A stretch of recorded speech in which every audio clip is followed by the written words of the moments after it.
C'est le dernier Mishnah avec de Nezikim. C'est-à-dire le dernier Mishnah de l'Imam. Allez, on y va. Dans l'Ishma, donc, le père de notre ami Henri Ben Ayoub, Yahya Ben Aharon, l'Ishma Yosef Ben Shaoud al-Levi, qui est Ishaq Ben David, Eliyahu Shimon, Eliyahu Ben Mleha. Eliyahu Ben Mleha. Voilà. Et on commence. Avant de faire une petite introduction, donc il y a deux sortes de prêts. Le prêt qui se fait donc avec des papiers, avec des aidim et tout ça, et un prêt qui se fait par le prêt avec seulement des aidim. Il n'y a pas de contrat de prêt. Oral. Et donc la différence entre les deux, ce sera au niveau donc de la garantie. La garantie, c'est-à-dire que lorsqu'on fait un contrat de prêt, les biens de l'emprunteur, ils garantissent le prêt. Et si jamais l'emprunteur n'a pas payé, donc le prêteur il peut prendre les biens de l'emprunteur. Ouais, et même si les biens ils sont garantis, même s'ils ont été vendus entre temps. Donc il peut aller récupérer chez les acheteurs. Alors que le prêt Baal-Prêt, en fin de compte, avec les Alim seulement, les différences. Les biens ne garantissent pas le prêt. La seule chose qui garantit le prêt, c'est lorsqu'il ne paye pas. Donc le prêteur, il va rechercher des biens qui se trouvent dans la possession de l'emprunteur, tout simplement. Si entre-temps il a vendu deux choses, il ne veut pas les récupérer ailleurs. Très bien. Donc, celui qui prête à son ami avec un contrat de reconnaissance de dette et tout ça, avec des adim aussi tout ça, donc il peut récupérer en cas de besoin des biens qui ont garanti le prêt. Ali Adim. Par contre, lorsqu'il a fait un prêt à Adim seulement avec des témoins, donc il peut se faire payer dans le cas où l'emprunteur ne paye pas, il va prendre des biens qui se trouvent dans la possession de l'emprunteur, pas des biens qui ont été vendus entre temps. C'est la différence entre les deux. Alors donc après ça, on va voir dans le vidéo. Donc, si jamais donc maintenant un prêteur, il va sortir une reconnaissance de dette qui a été écrite par le prêteur, qui a été écrite par l'emprunteur, ce cas sera considéré comme c'était des biens, et comme c'était un prêt Baal-Pé avec sans shtar. Et lorsque quelqu'un qui est un garant par exemple, donc il va signer sur le contrat de reconnaissance de dette. Si jamais il a signé après la signature des aidim, pareil, donc le prêteur il peut récupérer comme des biens qui se trouvent dans la possession de l'emprunteur. Donc il y a une histoire pareille qui s'est passée. Il y a quelqu'un qui est venu voir Rabbi Ishmael avec un cas pareil. Rabbi Ishmael a dit il va se faire payer avec des biens qui sont dans la possession de l'emprunteur. Non, il touche ni les biens qui sont Meshuvadim, qui garantissent, qui ont été vendus entre temps, et ni de Mechassim Nehorim. Amarlo Lama, pourquoi? Amarlo,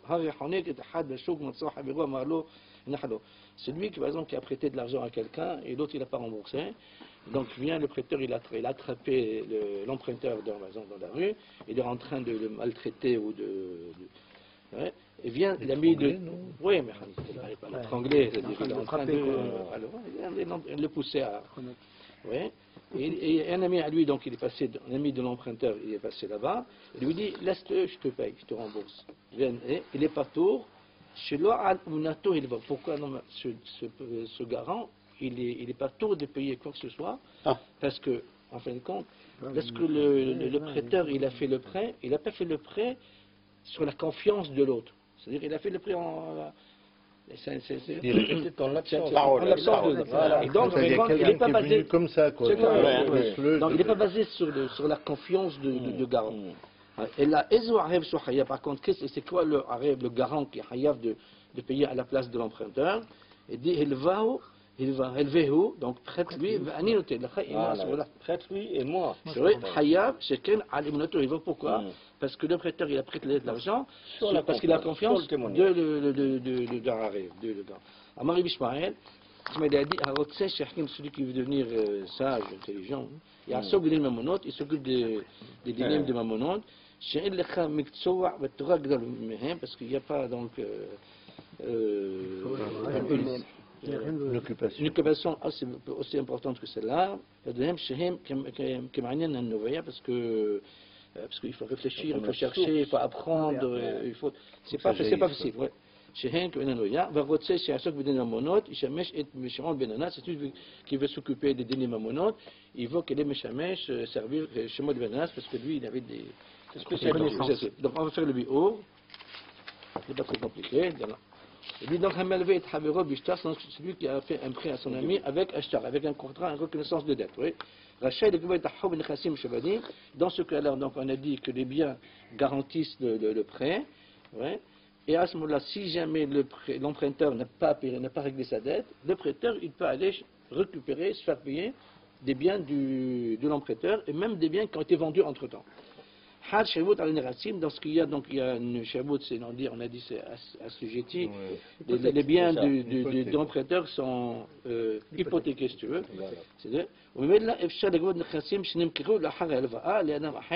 Et dans le cas où il a vendu, ils ont été vendus entre-temps, entre le moment où le prêt a été fait, à ce moment-là, donc le prêteur il peut récupérer ces biens qui ont été vendus. Il dit par contre un prêt qui s'est fait donc oralement, c'est-à-dire avec la présence de Edim, donc le prêteur il ne peut récupérer son argent que des biens qui sont libres, c'est-à-dire enfin dans la possession chez les Moshabadim, qui se trouve dans la possession, qui sont actuellement dans la possession de l'emprunteur. Le mot qui est qui se trouve que dans la main actuellement dans la main de l'emprunteur. Et puis chez El Hal Shaboud, pourquoi? Parce que les biens ne sont assujettis au prêteur que dans un prêt avec un shtar. Quelle est la raison? Minatora, tous les prêts aussi bien Bishtar que B'alpin, tous les biens de l'emprunteur, ils garantissent le prêt. Alors, si c'est comme ça, pourquoi cette différence qu'il y a maintenant? Il a chez Takino Hazar, ils ont fait une takana, d'enlever cette garantie sur les biens de l'emprunteur, dans le cas où c'est le milvé ba'alpé, parce que c'est le milvé qui n'y a pas de shtra dessus. Pourquoi? Parce que à cause de takana, c'est à cause de ceux qui vont acheter les biens. Et pourquoi? Parce que il y avait des gens, c'est des gens, ils avaient peur après d'acheter quelque chose, parce que si jamais tu as acheté quelque chose qui était assujetti à un prêt, même tu l'as acheté, demain le prêteur, il va récupérer chez toi. Il va faire opposition en quelque sorte, voilà. Il va récupérer. Voilà. Et donc il se trouve. Alors, pourquoi ils ont fait une tekana? Ils ont enlevé le shabout dans des prêts et pas sur ils l'ont gardé sur les shtarel. Il dit pourquoi? Parce que il dit pourquoi? Parce qu'au moment de l'écriture du shtar, parce qu'il faut un prêt par shtar, il y a des sophères, il y a des petites annonces légales. Il y a une petite publicité autour de ce contrat qui se fait, et les gens qui veulent acheter un bien, c'est très facile de se renseigner si ce bien il est hypothéqué ou non. Donc ils peuvent se renseigner. Alors que normalement un prêt qui va payer, ça se fait entre quatre yeux, avec deux edim. Donc il n'y a pas une publicité énorme dessus. Et donc ça c'est difficile pour quelqu'un qui va acheter un bien de savoir si le produit il est hypothéqué. À cause de ça, ils ont enlevé le shabout concernant les prêts oraux. Maintenant, on fait le deuxième point. Il dit maintenant, il dit donc le prêteur, il a sorti, il est venu avec un contrat, une reconnaissance de dette écrite par l'emprunteur. Où c'est écrit, donc je reconnais de devoir le montant de la dette. Même si on va considérer ce shtar, ce contrat de reconnaissance de dette, comme une preuve donc, de prêt, et il va pas, le prêteur ne peut pas se servir sur des biens qui sont hypothéqués. Parce que le prêteur il dit que je l'ai payé. Non, parce que si le prêteur il a le contrat dans sa main, c'est-à-dire que l'emprunteur, il n'a pas encore réglé. Lorsque quelqu'un il paye l'autre, il lui donne le contrat et on le déchire, il n'y a pas de truc. Et pourquoi vu qu'il a été écrit, c'est l'emprunteur qui a écrit, et donc il n'y a pas de témoin, il n'y a rien, c'est un shtar tout simplement entre deux personnes, tout simplement. Donc il n'y a pas de publicité, il n'y a pas un bruit dans la ville que ce personne-là, il a emprunté de l'argent et que ses biens sont assujettis et sont monsieur Badim. Donc on considère ça comme c'était un melevé ba'alpé, comme c'était un prêt oral. Et dit maintenant concernant le garant,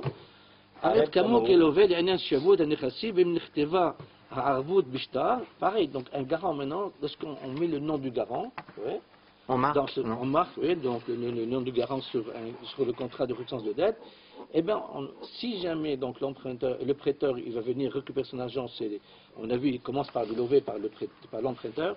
Si jamais l'emprunteur n'a pas de quoi rembourser, alors le prêteur, il va aller voir le garant, et il va récupérer ses biens, parce que les biens aussi de garant, ils sont aussi assujettis à ce moment-là au prêteur.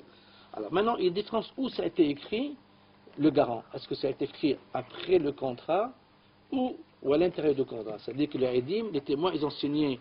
Non, post de l'exécution, avant que voilà. C'est des termes, en fait. Non, mais. Oui, on s'est compris. Voilà. Donc, c'est-à-dire, si jamais ça a été écrit après la signature des témoins ou avant. Alors. Une fois qu'on a terminé la reconnaissance de dette, il y a les témoins qui ont signé. Après, il y a dit, moi, je considérais comme garant de ce prêt-là. On va considérer que cette garantie, qu'elle a été écrite dans le shtar. Et là, c'est une garantie, comme si c'était une garantie orale. Et dans ce cas-là, à ce moment-là, donc, le prêteur ne peut récupérer l'argent chez le garant des biens qui ont été vendus entre-temps. Alors, il y a une histoire qui s'est passée. Pourquoi il y a cette règle? Puisque c'est marqué quand même dans le document. On va voir. Il est venu après la signature d'Aedim et ça s'est passé en présence d'Aedim. Voilà pourquoi. Non, regarde. Ma'asé. Donc il va rester une histoire qui va aller dans ce sens-là. Avec un shtar pareil. Il y avait les Aedim qui ont signé et derrière il y avait le témoin qui a signé. Le témoin, le garant qui s'est engagé. Au passage, le Bishmaï va mort et il a dit on ne peut récupérer de l'argent que de l'argent qui se trouve en possession du Arif, pas qui ont été vendus. Donc il n'y a pas de chabot. Amar le Benanas, mais. Donc le garant. Si jamais. Non, on n'entre pas maintenant du garant. C'est-à-dire, on parle du cas où l'emprunteur n'a pas d'argent pour payer, le garant, il va se substituer à la place du... Voilà, exactement. Et on va récupérer l'argent chez le garant maintenant. Et le garant... Même s'ils ont signé après? Oui, c'est ça, là, le problème. C'est ça, on va voir. On va voir, normalement. Voilà. Il dit comme ça, donc il y avait un shtar pareil, où le garant, il a signé après les Edim. Rabbi Shmuel a dit, donc, Enogobé, il ne peut récupérer que de l'argent qui est dans la possession des mains du garant, pas des biens qui ont été vendus entre eux. Amar le Benanas, non, le Benanas lui dit, mais non, il dit, Enogobé, il ne touche rien du tout. Ni de l'argent qui a été vendu, des biens qui ont été vendus, ni des biens qui sont dans la possession du garant. Il ne prend rien du tout des garants. C'est-à-dire que le garant, cette garantie, elle ne vaut rien du tout. Charles Rabbi Shmuel dit, mais pourquoi? Pourquoi tu dis qu'il ne faut pas... Parce qu'il est marqué, non. Et Shivlo, les mal d'abardomé, à quoi ça ressemble? Il dit, les malvés chez ta face, c'est un lové bachouk. C'est un prêteur qui a attrapé un emprunteur dans la rue parce qu'il doit de l'argent, pour que lui rembourse son prêt. Vezdamen Habero chez le lové. Et à ce moment-là, donc, il y avait un ami de l'emprunteur qui passait par là. Et celui-là, il a dit, Amar la malvé, nehlo va shiv lecha. Laisse-le, et moi je te rembourserai. Elle va, mais me craindre que dans ce cas-là, en hala pardon, en hala hayab v'hashabat halva'a. Donc le garant, il n'est pas obligé de rembourser le prêt, même qu'il s'est engagé là, on a vu, qui halva'a l'oneracha al smach haftahat areb. Pourquoi? Parce que le prêt ne s'est pas fait sur à l'origine sur la confiance, sur la santé de garantie. Oui, c'est-à-dire que le garant, il s'est fait greffer sur l'affaire après. C'est-à-dire que lorsque le prêteur il a prêté à l'emprunteur, il l'a fait entre lui. Voilà. C'est pas tout ça qu'on parle. C'est pas ça. Il dit, c'est-à-dire que quelqu'un qui a signé un garant après, c'est la même manière. C'est-à-dire qu'au moment du prêt, c'est-à-dire que le prêt ne s'est pas fait sur la némanout, sur la confiance du garant. Et la Ezou Arif Mithayev, qui c'est le garant qui va être Mithayev de payer dans ce cas-là? Sha'amar la c'est lui qui a dit au prêteur avant le prêt, Tenlo, tu lui donnes, ou dans le cas, lui, il sera dans l'impossibilité de payer, alors moi je te rembourserai. Dans ce cas seul, c'est dans ce cas seul où il y a. Même si c'est pas écrit. Non, mais ils vont écrire. Ah bon, d'accord. Ils vont, comment il s'appelle, écrire que le garant il est engagé de payer. Mais chez un malvé, pourquoi? Parce que le malvé, le prêteur, il a basé tout son prêt sur la confiance du garant. Et dans ce cas-là, lorsque on a mis dans le shtar de reconnaissance de dette, donc, et monsieur machin, il est garant du prêt. Et dessus, les édits ont signé. Donc on voit que tout le prêt, il a été fait sur la base de ce garant. Oui. La présence du garant. La présence, voilà.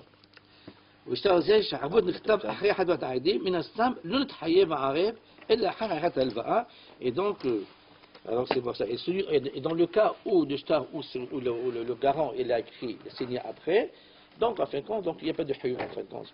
Mais là, c'est comme Rabbi Ishmael que dans ce cas-là, il peut récupérer de l'argent des biens qui sont dans la possession du garant. Mais pas des biens qui sont quelqu'un ne peut pas payer, que vraiment il est vraiment endetté, est-ce qu'il peut y avoir annulation des dettes, comme on dit? Non, on ne peut pas annuler les dettes. Donc il y a le garant, le truc, et ainsi de suite, il va s'arranger toujours. Ah d'accord, s'arranger toujours. Ouais, alors, Rabbi Ishmael, donc on dit, donc Rabbi Ishmael, qu'est-ce qu'il a dit? Celui qui dit le sage, il y a un de donner ma monote, parce que ce sont des sujets qui sont très profonds, très difficiles, très compliqués. Et donc, lorsque tu es en train de. Parce qu'il faut enquêter, il faut chercher, il faut. Et celui qui veut s'occuper de ces problèmes de Mammon, il faut servir Shimon ben Anas, que dès qu'il m'a, mais maintenant, il faut qu'il apprenne de lui tous les trucs d'être pointueux, les svarot, tout ce qu'il y a comme.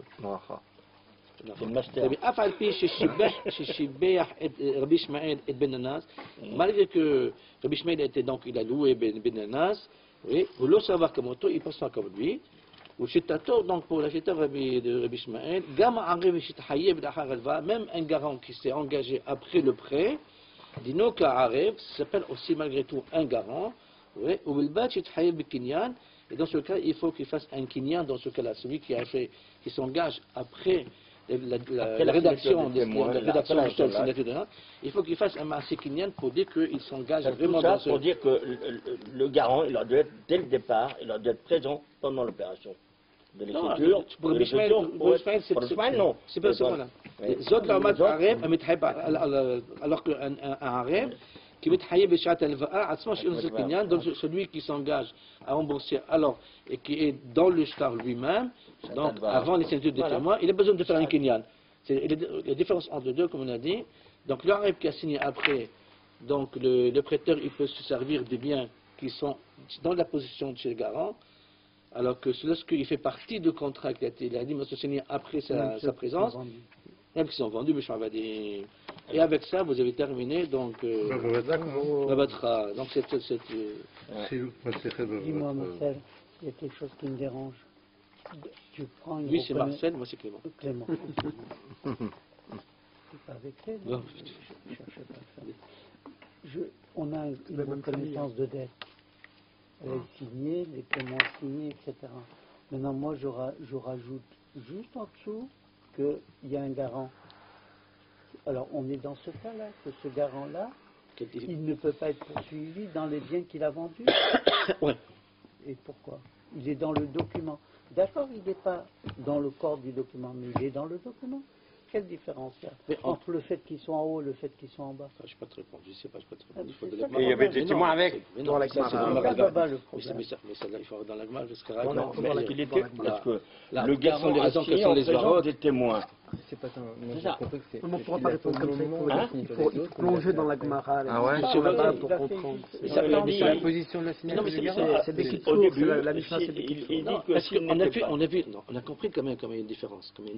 C'est Oui, que après dans les lorsque détails. le c'est- prêt, non, ça non, comprend la différence, pas, on justement. peut la comprendre déjà ici une petite partie, c'est que le prêt, dans un premier temps, si jamais été fait avec le garant à l'intérieur, tout le prêt, tout cet ensemble-là, oui, non, c'était fait parce que, non, ça a C'est été, juste 2 une minutes. manière de rédiger. Non, ça. c'est pas une manière. Alors pourquoi tu.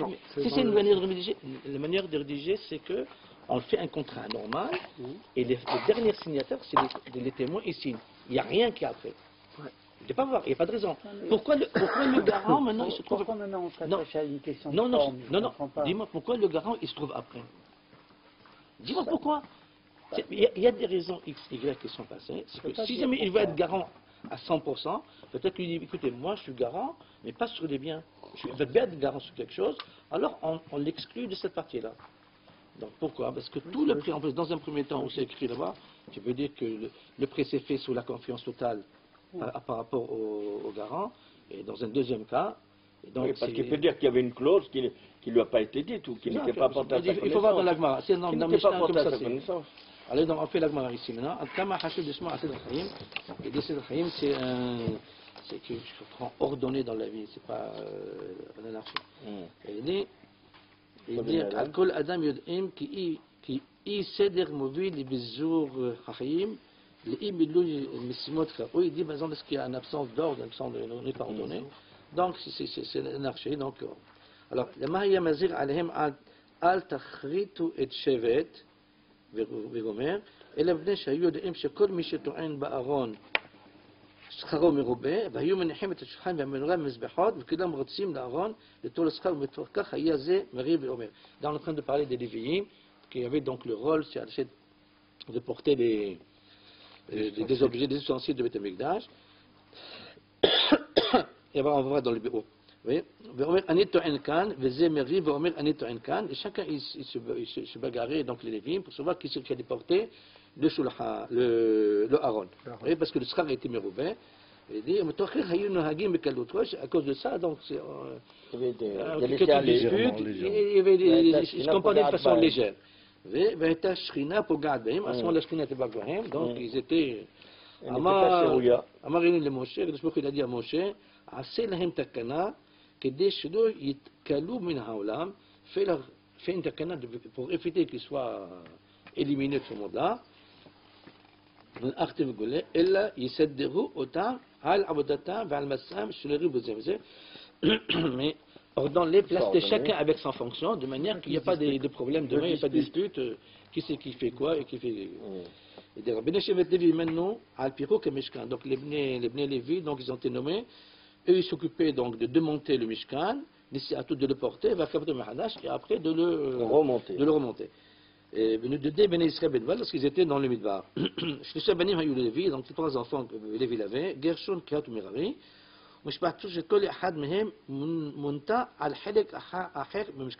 donc il avait trois enfants et chaque famille elle avait un rôle spécial dans le Mishkan. Bnei Kehat eux minou ala Aaron, ils ont été nommés de porter le Aaron, le Shulchan, le Shulchan, la Menorah et le Mizbahot et la Kodesh. Donc Akadosh Baruch Hu izhir et Moshe, il dit achretot shevet mishpachot hakehati betoch Lévi'im, faites attention de ne pas aider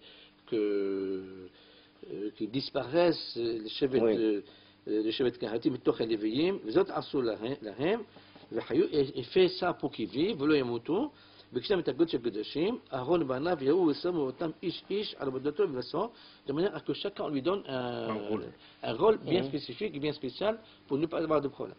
Mais d'où pourquoi on est obligé d'avertir que Bnei Kehat puis ne meurt pas? Et des Bnei Shem Yad'o, Shimi Shenose et Aaron Sarwa, parce qu'ils savaient que celui qui portait le Aaron, donc il y avait un salaire assez important. Les Fichar, Heblon Niggeshu la Set Shulchan, c'est pour ça que eux, Donc, c'est pour ça qu'ils ont négligé de porter le shulhan, la menorah, les misbahot, et la kol shtokikou, la set argon, parce que par contre, tout le monde, il était intéressé de porter le haron. Motorkach, il dit, on est des cadeaux de roche, à cause de ce que chacun, il dit, moi, c'est moi, c'est toi, c'est moi, c'est moi. Donc, il y a une petite cadeau de roche, ils commencent à se comporter un peu à légèreté. Vashkina, pas grave, parce que la shkina, elle les a. Attends. אמר השם למשה, התחריתו ועשה להם תקנה בסדר מסוים. Alors ce qu'il faut faire, il faut le faire un seder, un ordre bien précis, chacun son rôle. Qui c'est qui va porter ça, qui c'est qui va faire ça, comme ça en fin de compte, il n'y a pas de problème. Alors, des seder, des sod hayim nechonim, Omer Rabbi Hankodler, des seder, il dit l'ordre, c'est le secret de la vie. Oui? La base. La base de secret de la vie. Oui. Zesod Hayim, Neronim, Gam Enyane Kdusha ve Avodat Migdash Hadoshim Seder, il dit tout a besoin d'un ordre. Il n'y a pas n'importe quoi, il faut. Sinon c'est l'anarchie, et après c'est n'importe quoi. Mais Fillo Enyane Kdusha, Hakdolim Biyoter, il dit le Takala Be'eder Seder Nachon. Il dit même quelque chose aussi important, aussi élevé que le Mishkan et les ustensiles sont tellement kadosh, on peut arriver à un certain moment avec une certaine légèreté là-bas, à cause de ça. Le Dor HaMidbar, donc dans la génération du Midbar, du désert, Hayu Hatradot, Mu'atot Biotel. Pendant le désert, ils n'avaient pas de gros soucis, il n'y avait pas de soucis de tous les jours. Pourquoi? C'était la Parnassa, Man Mishami, donc ils avaient la manne du ciel. Gamaim Lo, c'est le verbe chez Myriam. Gadim, Gadlou Itam, ils ont pas été usés ni rien de tout, ils ont grandi avec eux. Bitahon, Anakavod, il y avait donc l'Anakavod. Ishto Da'ag, personne n'avait un souci de quoi que ce soit. Il y avait était logé, nourri, blanchi, donc ils n'avaient rien à faire toute la journée. Là, il y a ils n'avaient même besoin de faire un tour de garde, il n'y avait pas, ni avoda, il n'y avait rien à faire. Afal Biken, malgré tout qu'il n'y avait pas grand chose à faire, c'est derrière la Torah à Kol, de prot-rot. C'est-à-dire la Torah, elle a ordonné les choses par. Dans les détails. Avec tous les détails, dans tous les détails. Tous les détails. Shmira, Avoda, avec dans tous les petits détails possibles, c'est-à-dire jusqu'au.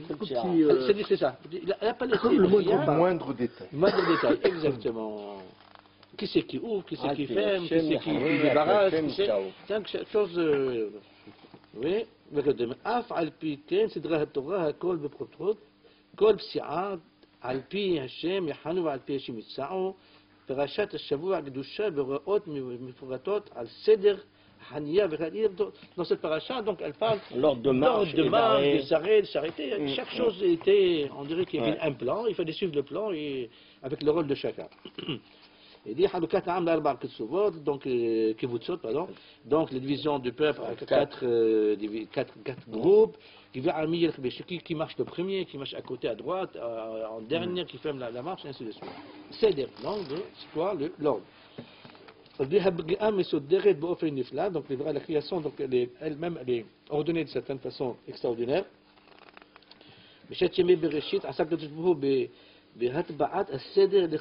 Donc pendant 6 jours de création, il s'est occupé à enraciner l'ordre dans chaque bria, donc chaque créature et création,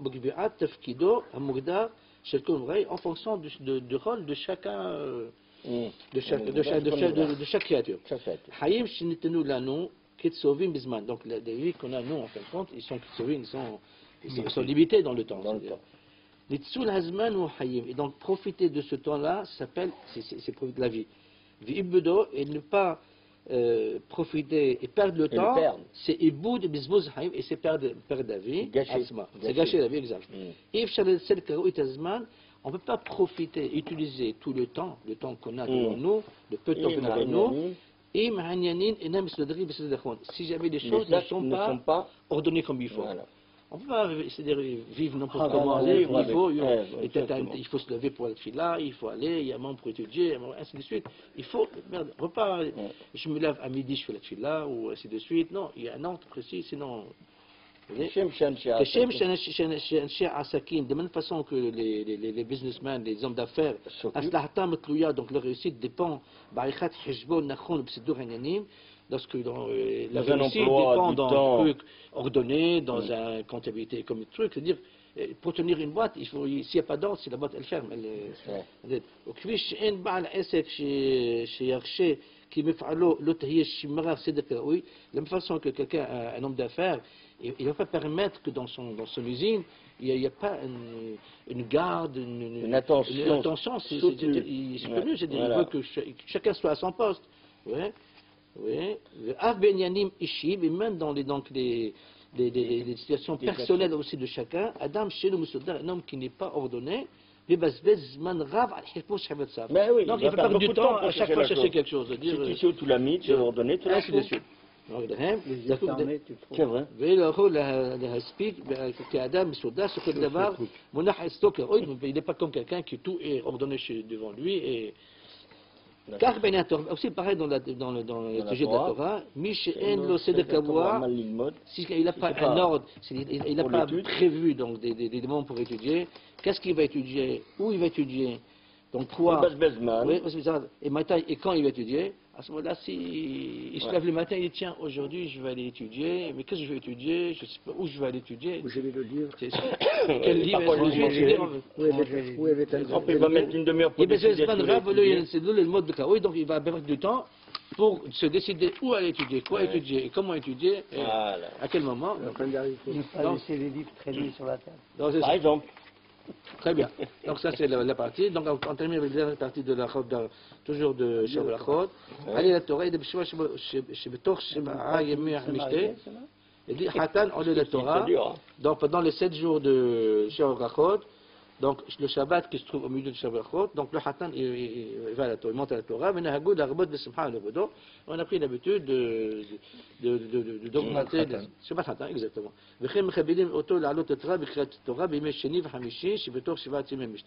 Aussi on a pris l'habitude de le faire monter au Sefer Torah le lundi et le jeudi dans la semaine pendant les 7 jours de Mishté. Où il n'y a pas de Kohen, donc la première aliyah c'est Israël qui est monté, oui, le Kohen, Hatan le Rishon, donc on fait monter le Hatan en premier. Évidemment. Et donc nous avons l'habitude que lorsque le Hatan il monte à la Torah, Korim le Hatan psukim Parashat Haïsara, donc on lit l'Abraham Zaken, donc Abraham il est vieux, Ad v'lakachat Aisha b'nei Misham, jusqu'à que il prendra une femme de là-bas, de Cameroun le Targum, et aussi on lit aussi le Targum, donc la traduction chez Psukim Elo. Hamenhag le Krop Psukim Elo. Donc, c'est quoi le minhag? Pourquoi on lit ce passage-là? Mais Shum c'est Psukim Elo parce que c'est Psukim dans ces versets. Zir Abraham est dans le Shuvit Eliezer Avdo. Ashedot Kahaisha Libni, Bibnot Kenani, parce qu'il a averti, Abraham il a fait son Eliezer de ne pas prendre une femme à son fils des filles de Kenani. Bien, je pensais que des Hazkir, Venisuim, donc c'est pour nous enseigner que quoi que chez Dabek, Mishpah Haguna, pour se s'attacher à une famille Haguna qui est de bonne famille. Isha, le Shemnoy, il faut qu'il se marie avec une fille de Shemnoy pour sa beauté, le Shem Mamon et pas pour son argent. Et là, le Shem Skara est là pour un poste. Et la taillée, Kavelato, le Shem Shain, tout simplement, donc soit Kavana, soit le Shem Shamaï. Oui.